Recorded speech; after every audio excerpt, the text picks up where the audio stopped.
What's good, Raider Nation? Y'all know who it is and y'all know what it is. It's your boy Matthew Shack, live here in Los Angeles, man.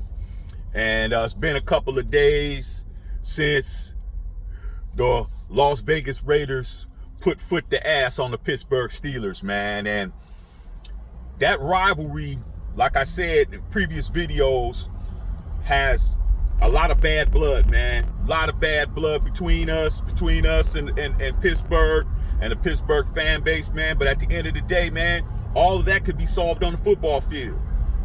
That's where you solve the problems. They don't gotta like us, we don't gotta like them, but guess what? We can solve it on the field. You got 60 minutes to solve it, we got 60 minutes to solve it. Guess what? We solved it. We solved our shit. Won the game, you know what I'm saying? And here's the thing about it. We did it in a dominant fashion, man. We had some problems early. The penalties was out of control. We know that. We know we didn't have a running game. Josh Jacobs was not available. We only had like 50 some odd yards rushing. But when it came to that defense, the defense bit, but they did not break. They did not give up a lot of big plays. Maybe one bad play, which was Damon Arnett, which we'll get into some other time, man. Certain players, man, that they're not living up to their draft status. He's one of them. Cleve Farrell played like 12 downs. He's not really living up to it, but at the end of the day, we got other players that are living up to it. That defense is playing wonderfully. We played 2 games in 6 days. We played the Ravens, which is a game that I was there, which is an instant classic, which is one of the all-time great wins in the history of the Raider franchise. And then we beat Pittsburgh. Both of those teams, AFC North, powerhouse, playoff teams, and we did exactly what we were supposed to do, okay?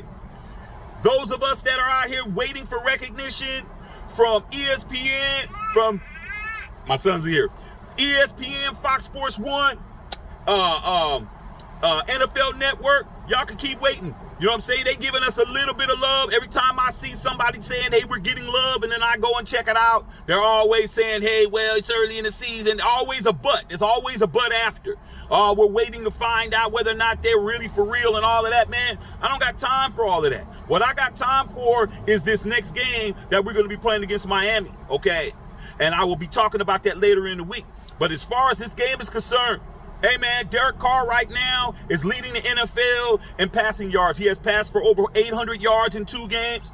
He right now is an MVP candidate. It's that simple.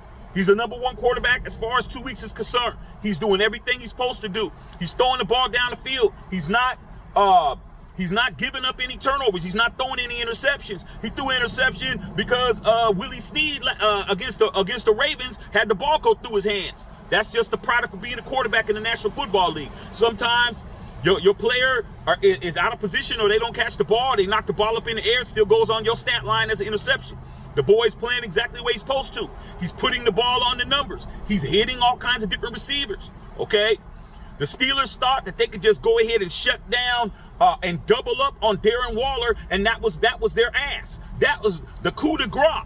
Okay, you can sit up there and camp out on Waller all day and say anybody but Darren Waller is going to beat us because we don't have no respect for the Raiders receiving core whatsoever. We don't respect Hunter Renfrow, even though he's eating our lunch and taking our damn girlfriend from us. We don't respect Brian Edwards, even though he's big enough and damn near bad enough to score a touchdown every game outside of the NFL and the Raiders penalties taking away touchdowns from his ass. And last but not least, Henry Ruggs III. We ain't even concerned that he runs a 4.27 and he'll run behind our coverage and get a 61-yard touchdown because we're covering him one-on-one. That's what it was. That's how it went down, man. I'm very happy. I've made a lot of people mad over the last couple of days, man. I've made a lot of Pittsburgh Steelers people mad. But guess what? I don't care. Because if you're going to talk the talk, you got to walk the walk. This is football, man. That's what it is. It's one of those few things in life that talking ain't going to get you a lot unless you get a dub. It ain't going to help you. You can talk about Super Bowls. You can talk about all this other shit.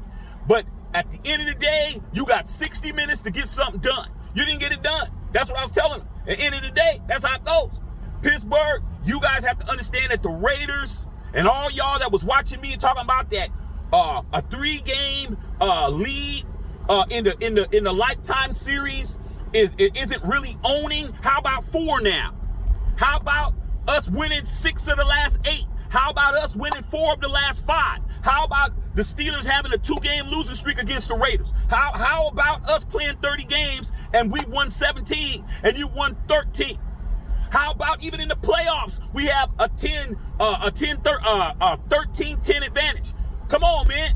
When are you going to understand that you got to beat us if you want to talk shit? If you ain't beating us, then guess what? You can go back and you can, amongst yourselves, and y'all can talk all the things you want to talk about. And Terry Bradshaw coming in, talking about, doing the telecast, talking about, it's funny how the fans love losers and the Raiders have been losers a long time. Guess what?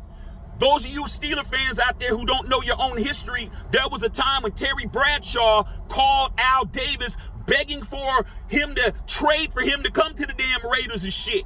He wanted to be a Raider because he couldn't be a Steeler no more. All right? That's facts. And Howie Long told him right. Hey, man, Steeler fans, the Steeler fan base is local and the Raider fan base is global. That's it. There ain't no reason to argue with somebody when you're taking one of these. You're taking a big-ass L, you know? How can I do it that way? You're taking a big-ass L. That's how it goes down. So we're not worried about all the talking. We're not worried about all the backbiting. We're not worried about all the pillow biting you guys are doing after the game. You had 60 minutes to handle your business, and once again, you did not. That's what it is. Love it or not, Raider Nation, we did what we needed to do. We're playing well. We're going to get ready for this next game, and we'll see you when we see you. All right, man, love all y'all out there, man. Raider Nation for life. We're going to continue to handle our undefeated ass business. Salute.